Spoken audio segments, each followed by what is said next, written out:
बिस्मिल्लाहिर्रहमानिर्रहीम।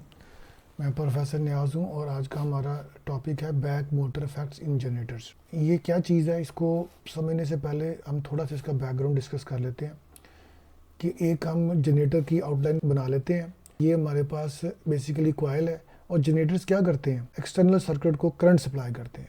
और external circuit में हमने क्या किया होता है, मुख्तलिफ डिवाइसेस या अप्लाइंसेस लगाई होती हैं जो कि करंट को यूज़ करती हैं। ये जो डिवाइसेस हैं इनको हम बोलते हैं लोड।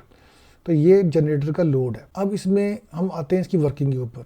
जब ये कॉइल रोटेट करती है, ये ईएमएफ पैदा होता है, मगर इन्हीं साइड्स के ऊपर क्या होता है, करंट फ्लो कर रहा होता है।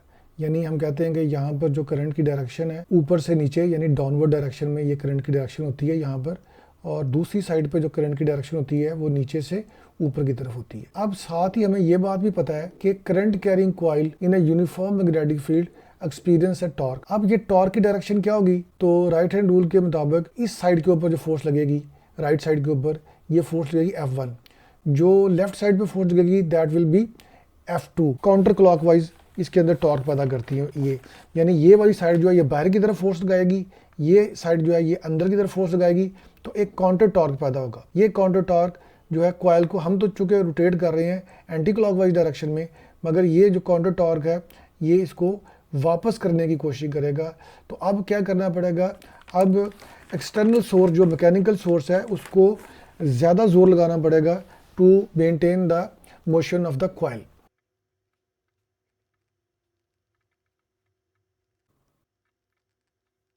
ये हमारे पास बात आई कि generator supplies current to the external circuits.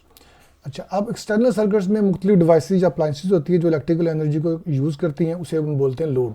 अब हम लोड की डेफिनेशन लिख लेते हैं। दूसरा पॉइंट हमारा आ जाएगा लोड।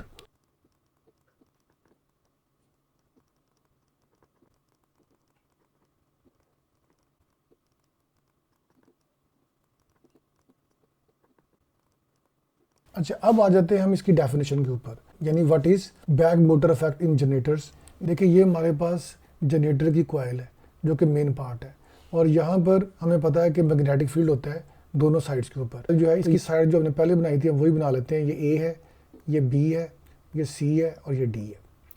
अब जब ये कॉइल रोटेट करती है, हमें पता है ये किस डायरेक्शन में रोटेट करती है, ये एंटी क्लॉकवाइज डायरेक्शन में रोटेट रही होती है। अब इसके अंदर मैं सारी बात को रिपीट नहीं करता, मगर हमें इतना पता है कि करंट फ्लो करता है फ्रॉम ए टू बी, और ये डी साइड जो है इसमें करंट फ्लो करता है फ्रॉम सी टू डी। यानी अभी सिचुएशन ये बन गई है कि ये करंट कैरिंग कॉइल है इन अ यूनिफॉर्म मैग्नेटिक फील्ड। हमें अच्छी तरीके से पता है कि current carrying coil in a uniform magnetic field experience है टॉर्क और फोर्सेस। अब ये करंट आई, यानी कंडक्टर के अंदर करंट आई है, और मैग्नेटिक फील्ड लाइंस जो है इसके अंदर नॉर्थ से साउथ की तरफ इसकी डायरेक्शन है, तो इस फील्ड की वजह से टॉर्क पैदा होगा।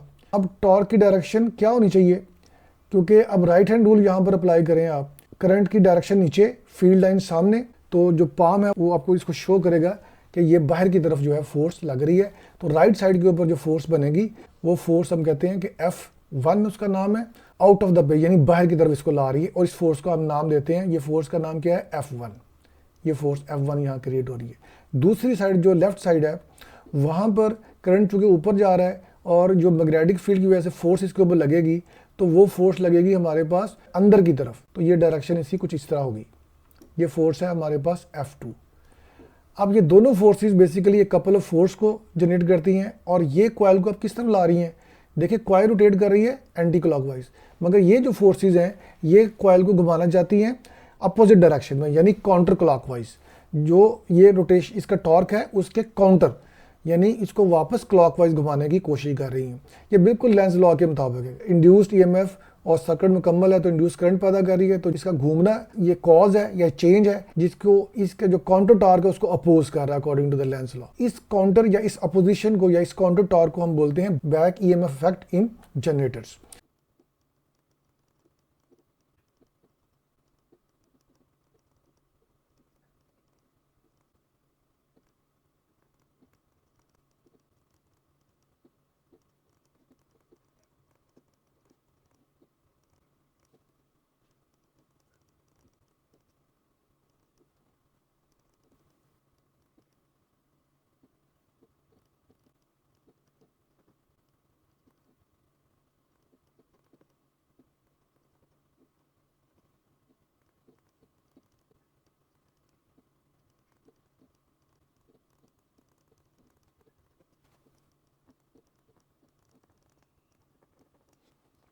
इसकी डेफिनेशन कुछ इस तरह बनती है, magnetic field exerts force couple of forces in current carrying coil. ये जो करंट कैरिंग कॉइल है इसके ऊपर हमें पता है कि ये फोर्सेस एक्सर्ट हो रही है, ये F1 और F2। F1 is force acting on the right side AB of the coil, but the equal and opposite force F2 acts on the left side. इस वजह से कपल ऑफ फोर्सेस बन जाते हैं ये F2। These forces, couple of forces, produces counter torque that opposes the motion of coil. This effect is called back motor effect in generators. अगर load ज़्यादा होगा यानी एक्सटर्नल सर्किट के ऊपर ज़्यादा चीज़ें लगी हुई हैं, फिर ये जनरेटर जो है ये ज़्यादा करंट ड्रॉ करेगा। जब ये ज़्यादा करंट ड्रॉ करेगा तो फिर जो काउंटर टॉर्क होगा वो भी ज़्यादा होगा। कोई मोशन को मेंटेन रखने के लिए अब जनरेटर को ज़्यादा जोर लगाना पड़ेगा, यानी जो मैकेनिकल वर्क है, जो मैकेनिकल फोर्स है उसको हमें बढ़ाना पड़ेगा। अगर लोड जीरो है, कोई अप्लायंसेस यूज़ नहीं हो रही, यानी सर्किट ओपन है, हर चीज़ बंद है, तो फिर क्या होगा, बहुत थोड़ी सी फोर्स चाहिए इस कॉइल को घुमाने के लिए, क्योंकि जनरेटर जो है वो करंट कोई सप्लाई आगे नहीं कर रहा है। कॉइल के अंदर करंट बहुत थोड़ा सा पैदा हो रहा है जो कि आगे खर्च नहीं हो रहा, तो इसके लिए उसको घुमाना के लिए जो फोर्स चाहिए हमें वो बहुत थोड़ी चाहिए, क्योंकि उसको काउंटर टॉर्क बहुत थोड़ा मिल रहा है। तो बड़े मज़े से कॉइल उसकी जनरेटर की घूमेगी। हाँ, जैसे आप लोड बढ़ाएंगे तो इसको फिर ज़्यादा करंट पैदा करेगी और फिर काउंटर टॉर्क भी ज़्यादा होगा, फिर एक्सटर्नल फोर्स भी आपको जो है, जो मैकेनिकल फोर्स है वो भी बढ़ानी पड़ेगी। तो ये अब छोटी सी बात है, इसको इंपॉर्टेंट नोट के अंदर लिख देते हैं। ये डायग्राम का फ्रंट व्यू है, ये बेसिकली टॉप व्यू है। टॉप व्यू भी आपको क्या नज़र आ रहा है, तो वो ये है कि ये मैग्नेटिक फील्ड जो होगा इसके अंदर स्ट्रेट होगा ऐसे, current is into the page, और यहाँ पर क्या है, यहाँ पर है आउट ऑफ द पेज। तो यहाँ निशान बनाएंगे हम, ये डॉट बनाएंगे और इसको सर्कल कर देंगे। ये फोर्स होगी F1 और यहाँ जो फोर्स लगेगी दैट विल बी F2। तो ये हम इसको टॉप व्यू के साथ भी इन चीज़ों को शो कर सकते हैं। अच्छा, टेक्स्ट बुक में यहाँ पर ये F1 है, यहाँ पर F2 है, मगर आपने जो डायग्राम बनाई है उसी के मुताबिक आपने अपनी थ्योरी लिखनी है, आपने रट्टा इसके अंदर नहीं लगाया हुआ है।